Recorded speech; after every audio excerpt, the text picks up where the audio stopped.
Welcome to my channel. இன்றைக்கி நம்ம என்ன பார்க்க போகிறோம் அப்படின்னா, பொய் விசஸ் உண்மை.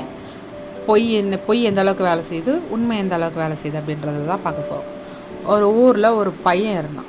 அவன் பேர் கார்த்திக். அந்த கார்த்திக்னா ரொம்ப நல்லவன் தான். ஆனால் அவன்கிட்ட இருக்கிற சின்ன பிரச்சனை என்னென்னா, சின்ன சின்ன பொய்யா நிறைய சொல்லுவான். 1 2 இல்லை, கணக்கே இல்லாத அளவுக்கு அவன் பொய் சொல்லுவான். அதுதான் அவன்கிட்ட இருக்கிற மிகப்பெரிய மைனஸ் பாயிண்ட். ஆனால் அவன் கெட்டவன்லாம் கிடையாது, ரொம்ப நல்ல பையன். இன்றைக்கி அவனுக்கு ஒரு நாள் அவனுக்கு ஆஃபீஸ்க்கு போகவே அவனுக்கு பிடிக்கவே இல்லை. அவன் ஆஃபீஸ்க்கு போக பிடிக்கல அப்படின்னோடனே என்ன செய்யலான்னு யோசித்தான். என்ன செய்யலாம், சார்கிட்ட எப்படி போய் சொல்லலாம், எப்படி லீவ் கேட்கலாம் அப்படின்னு சொல்லிட்டு அவன் யோசிச்சுக்கிட்டே இருந்தான். இன்றைக்கி என்னமா சொல்லி லீவ் போட்டுருணும், நமக்கு ஆஃபீஸ்க்கு போகவே மைண்ட் செட்டே இல்லை அப்படின்னு சொல்லி அவன் இது பிளான் பண்ணிவிட்டு உடனே சாருக்கு ஃபோன் அடிக்கிறான். மேனேஜருக்கு ஃபோன் அடித்து, சார் இன்றைக்கி எனக்கு ஃபீவர் சார், வேலைக்கு வர முடியாது, என்னால் இன்றைக்கி ஒரு நாள் மட்டும் லீவ் கொடுங்க சார்னு சொல்லி உண்மையிலே ஃபீவராக இருக்கிற மாதிரியே அவன் கேட்குறான். அவன் ஃபீவராக இருக்கிற மாதிரி கேட்டோடனே அவனோட மேனேஜர் என்ன செஞ்சாங்க, சரிப்பா நீ எடுத்துக்கோப்பா, அப்படி டேக் ரெஸ்ட் எடுத்துக்கோங்க, உடம்பு சரியானதுக்கப்புறம் நீங்கள் வேலைக்கு வந்தால் போதும், உடம்பு சரியானதுக்கப்புறம் நீங்கள் வேலைக்கு வந்தால் போதும்னு சொல்லி அவன் மேலே இருக்கிற நம்பிக்கையில் நல்ல பையன் தானேன்னு சொல்லி அவரும் ஓகேன்னு லீவ் கொடுத்தார். லீவ் வாங்கிட்டு அவன் வீட்டில் சும்மா இல்லாமல் சரின்னு சொல்லிட்டு ஃப்ரெண்ட்ஸுங்களோட படம் பார்க்குறதுக்கு பிளான் பண்ணவன் போனான், டிக்கெட் வாங்கினான். அவனும் ஈஸியாக நல்லா என்ஜாய் பண்ணான். மூவி நல்லா என்ஜாய் பண்ணி பார்த்துக்கிட்டே இருந்தான். நடுவில் இன்டர்வல் வந்தோடனே கேன்டீனில் போய் பாப்கார்ன் வாங்கிறதுக்காக போகிறான். போய் பாப்கார்ன் டேபிளில் நின்று பாப்கார்ன் தாங்கன்னு கேட்டுட்ருக்கான். பாப்கார்ன் தாங்கன்னு சொல்லி கேட்கும்போது அவனும் நம்ம என்னமோ ஒன்று யோசிக்கிட்டே அவன் வாங்கிட்டே அந்த கடையில் நிற்கவும் அங்கேருந்து ஒரு குரல் கேட்குது. என்ன கார்த்திக், ஃபீவர்லாம் குறைஞ்சிதா, ஃபீவர் எப்படி இருக்குது அப்படின்னோடனே அவனுக்கு ஒரே ஷாக் ஆகிடுச்சு. யாராவது நம்ம பின்னாடி நின்று நமக்கு இப்படி யார் இப்படி கேட்குறது அப்படின்னு சொல்லி அவன் ஒரே பயந்து ஷாக் ஆகிட்டான். அவன் ஷாக் ஆகினோடனே பார்த்தா அவன் பாஸ் அவன் பின்னாடி நிற்காங்க. அவன் பாஸ் அங்கே பின்னாடி நின்று ஸ்லோவாக திரும்பி பார்த்தா அவன் பாஸ் அங்கே பின்னாடி திரும்பி நிற்காங்க.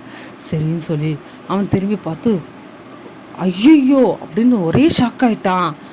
அவன் ஷாக் ஆகி அவன் பாஸ் முன்னாடி அப்படியே நிற்கான், சிலையாக உறைஞ்சி போய் நிற்கான்.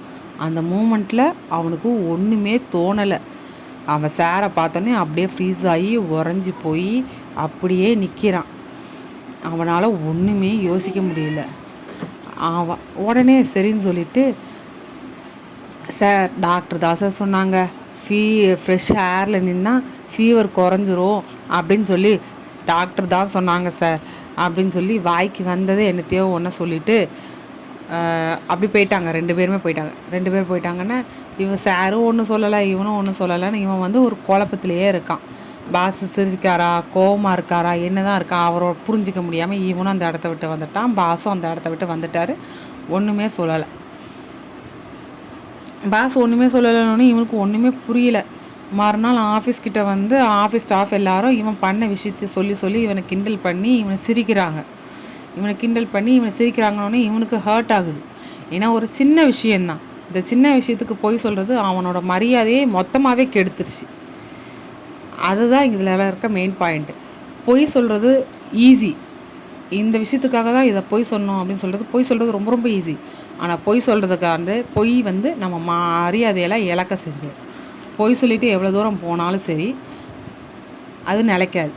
ஒரு பொய்யை சொல்கிறத விட அந்த பொய்யை மெயின்டைன் பண்ணுறது ரொம்ப ரொம்ப ரொம்ப ரொம்ப கஷ்டம். ஒரு பொய் 9 பொய்யை உருவாக்கும் அப்படின்னு சொல்லி தான் நம்மளெல்லாம் வளர்த்தாங்க. ஸோ அதனால் பொய்ன்ற இடத்த தேவையான இடத்துல மட்டும் சின்ன சின்ன விஷயத்துக்கு அளவோடு சொல்லி சந்தோஷமாக வாழலாம். அதாவது உண்மை மரியாதையும் நிம்மதியும் வாங்கி தரும், பொய் அசிங்கத்தையும் அவமானத்தையும் தேடித்தரும். அதனால் எப்போவுமே பொய் சொல்லாமல் உண்மையை மட்டுமே சொல்லணும். உண்மை மட்டுமே தான் நம்மளை காப்பாற்றும், பொய் நம்மளை காப்பாற்றாது. இந்த மாதிரி கதைகள் உங்களுக்கு பிடிச்சிருந்தா ப்ளீஸ் லைக் பண்ணுங்கள், கமெண்ட் பண்ணுங்கள், சப்ஸ்கிரைப் பண்ணுங்கள். தேங்க்யூ.